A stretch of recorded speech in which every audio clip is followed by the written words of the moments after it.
जय माता रानी दोस्तों, आप सभी का बहुत बहुत स्वागत है आपकी अपने चैनल राधा कृष्ण ऑफिशियल में। उम्मीद करती हूँ आप लोग बहुत अच्छे होंगे। तो ये बताने के लिए कमेंट बॉक्स में जय श्री विष्णु ज़रूर लिखिएगा। तो चलिए दोस्तों, इसमें मौनी अमावस्या से संबंधित बहुत सारे जानकारियाँ आप लोगों को मिलेगी इस वीडियो में कि मौनी अमावस्या के दिन हमें कौन सी ऐसी कार्य है जो करनी चाहिए। उस दिन अगर किसी का सालगिरह है तो कैसे मनाएंगे, नया सामान खरीद सकते हैं या नहीं खरीद सकते हैं, पीपल वृक्ष की पूजा कैसे करें। तो इसी प्रकार के बहुत सारे महत्वपूर्ण सवालों के जवाब मिलेगा। तो आप लोग वीडियो के लास्ट तक बने रहिएगा। तो चलिए सबसे पहले वीडियो को शुरू करती हूँ। तो सबसे पहले बता दूँ कि माघ मास के कृष्ण पक्ष की जो अमावस्या तिथि है वो 9 फरवरी को पड़ी है। दिन है शुक्रवार। तो ये सभी अमावस्या में सबसे श्रेष्ठ अमावस्या मौनी अमावस्या होता है। तो मौनी अमावस्या के दिन सुबह में जल्दी उठे। अगर आपके आसपास में नदी सरोवर है तो ज़रूर जाके स्नान कीजिएगा, क्योंकि मौनी अमावस्या के दिन नदी सरोवर में स्नान करना बहुत ही महत्व माना गया है। तो नदी सरोवर में स्नान कर लीजिए, और नहीं तो अपने घर के पानी में तिल मिला करके, गंगा जल मिला करके, चाहे वो काला तिल हो या सफ़ेद तिल हो, तो वो मिला करके आप स्नान कर सकते हैं, कोई दिक्कत नहीं है। सूर्य भगवान को जल दीजिएगा तो उसमें भी तिल डाल लीजिएगा। मान तिल का दान करें माघ के महीने में तो एक अलग ही महत्व होता है। तो बता दूं कि जो मौनी अमावस्या है वो हमें सभी कार्य करनी है, लेकिन मौन रह करके करना है।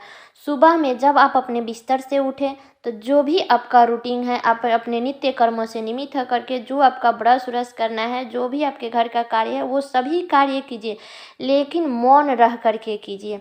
अगर आप ज़्यादा देर तक मौन नहीं रह सकते हैं तो उतना देर तक तो रह लीजिए जितना देर तक आप स्नान नहीं कर लेते, चाहे वो नदी सरोवर में स्नान करने जा रहे हैं या घर में स्नान कर रहे हैं, तो उतना देर आप लोग मौन रहिएगा। जब स्नान कर लीजिएगा और जो भी दान करने का सामान है वो अगर आप लोग दान कर लेते हैं, उसके बाद आप लोग चाहे तो आप लोग बोल सकते हैं, लेकिन ध्यान रखिएगा कि उस दिन अगर आप बोल भी रहे हैं तो बहुत कम बोले। और जो लोग व्रत रख रहे हैं वो तो बिल्कुल भी ना बोले। अगर वो लोग बोलते हैं तो उनको उतना फल प्राप्त नहीं होगा अमावस्या के दिन, तो इसलिए उस दिन बहुत ही कम बोलना चाहिए। इस बात का ध्यान रखिएगा और ज़्यादा से ज़्यादा मौन रहिएगा, क्योंकि मौन रहना बहुत अधिक जरूरी है। तो उस दिन हमें स्नान, दान, पूजा पाठ सभी कार्य करना है। जो लोग व्रत रख रहे हैं अमावस्या का वो सभी लोग 9 फरवरी को करेंगे। दिन है शुक्रवार। और आपको एक और चीज़ बता दूं कि ये है मौनी अमावस्या जो ज़्यादा मौन रहना है। मान लीजिए कि अगर आप नदी सरोवर में स्नान करने जा रहे हैं, आपके यहाँ से नदी दूर है तो ऑटो से जाएंगे, तो बहुत लोग ये भी करेंगे कि मैं व्रत रखी हूँ या जब तक मैं स्नान नहीं कर लेती हूँ तब तक मैं नहीं बोलूँगी, तो ऑटो वाला से बात कैसे करूँगी। तो देखिए, जिसके घर में ये व्रत रखा जाता है वो सभी लोग जानते हैं मौनी अमावस्या बहुत ही महत्वपूर्ण अमावस्या होती है, सभी अमावस्या में श्रेष्ठ होती है। तो ये अमावस्या कौन नहीं जानता है। तो आप लोग इशारे में बात कर लीजिएगा, जितना पैसा वो बोलता है उतना पैसा आप लोग दे दीजिएगा मौन रह करके, तो वो अपने आप समझ जाएगा। जब जितना वो मांगेगा उतना आप दे देंगे तो वो कुछ नहीं बोलेगा। और एक बात का और ध्यान रखिएगा कि जब भी आप लोग स्नान करने जा रहे हैं, चाहे वो घर में हो या नदी सरोवर में हो, तो अगर आप लोग नदी सरोवर में जा रहे हैं तो जो भी दान की सामग्री है वो स्नान करने से पहले आप लोग, अगर नदी में जा रहे हैं स्नान करने, तो रात में ही सब चीज़ संभाल के रख लीजिएगा ले जाने के लिए।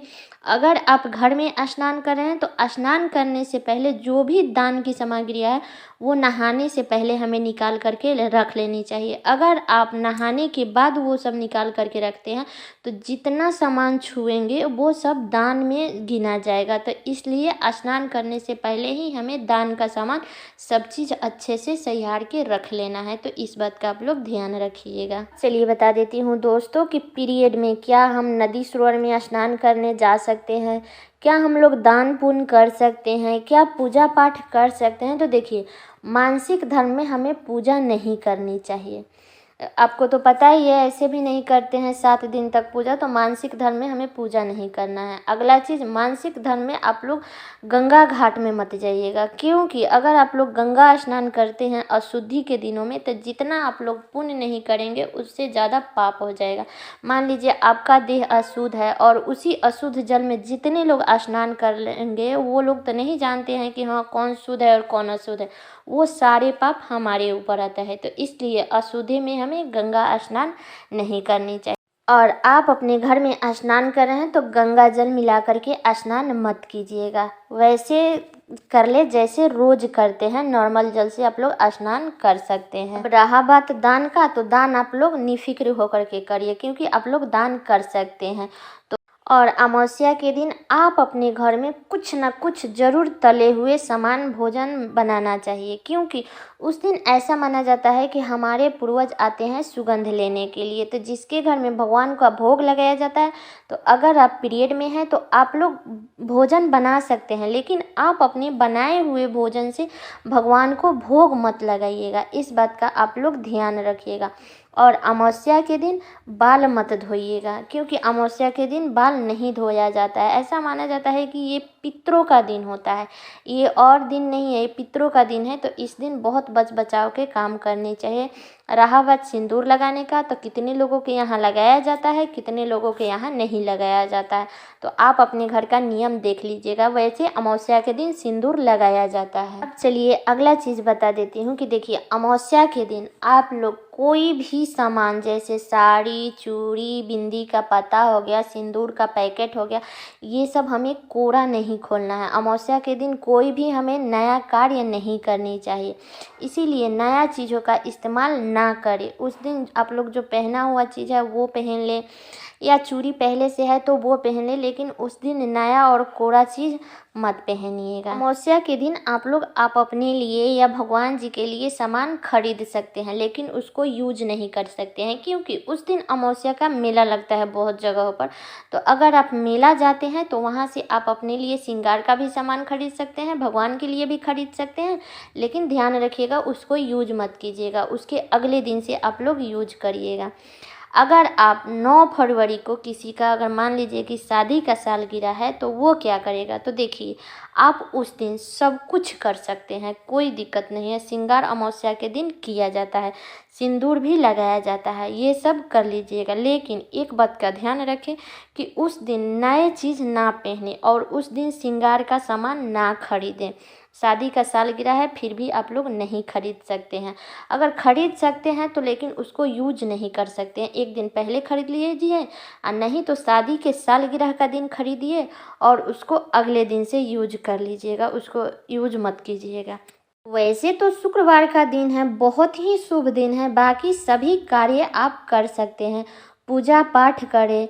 बस एक बात का ध्यान रखिएगा कि कोड़ा चीज़ यूज मत कीजिएगा, चाहे वो साड़ी वगैरह हो, चूड़ी हो, बिंदी हो, सिंदूर हो, तो ये सब चीज़ हमें कोड़ा नहीं निकालना है।